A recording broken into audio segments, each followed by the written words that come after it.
The UK has signalled it could accept customs checks on goods only for sale in Northern Ireland, its first significant concession during months of talks with Brussels over post-Brexit trade deals. Liz Truss, Foreign Secretary, wants to settle the dispute over the Northern Ireland Protocol, which is part of the EU-UK withdrawal agreement, which has soured ties between London and Brussels and rocked politics in the region ahead of the May 5th elections. Truss, who travelled to Moscow on Thursday for talks on Ukraine, believes Europe must work together to resolve the geopolitical crisis in the East. Liz believes Western democracies need to work together, said an ally. London has previously insisted that suppliers of products shipped from the UK intended only to be sold in Northern Ireland no longer have to fill out customs forms as the protocol requires. But British negotiators on Friday told their EU counterparts they could accept checks, albeit far fewer than under existing agreements or reforms proposed by Brussels.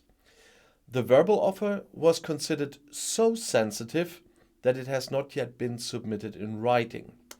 The proposal came during Truss' third face-to-face meeting with European Commission Vice President Maroš Šefčovič in London. British officials said there had been a constructive atmosphere at the talks. After the meeting, the pair issued a joint statement saying they agreed that progress on their talk is necessary in the interest of the people of Northern Ireland to remain in close contact, and that officials in the coming days will continue intensive talks. Truss team declined to comment, but an ally said it had put forward a number of constructive suggestions to address the issues created by the protocol and bring the two sides closer together. There is not a single offer, and the UK's basic negotiating position has not changed, they added.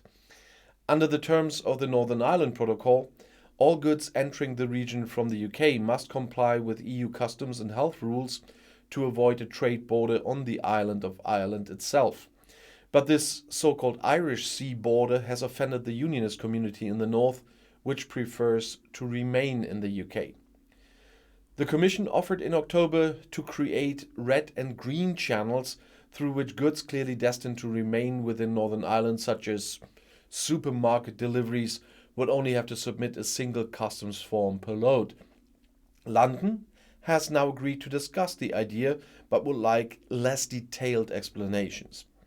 Progress still needs to be made by both sides on the more difficult issue of animal and food health checks entering the region. The Commission claimed their bid would cut them by 80%, but the UK isn't convinced. Any tariff deal could be ratified on February 21st at a meeting of the Joint Committee that's managing the post-Brexit Northern Ireland trade arrangements. The talks are then expected to be interrupted during the election campaign.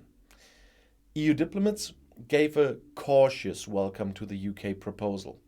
It's a positive move, but we're not rolling out the red carpet just yet, said someone. There's still a long way to go between the two sides, they say. Any concessions made during talks with Brussels could anger Eurosceptic Conservative MPs who don't like the protocol, which was negotiated by Prime Minister Boris Johnson, because it establishes a trade border in the Irish Sea within the UK's internal borders. And I'll see you in my next video. Bis gleich.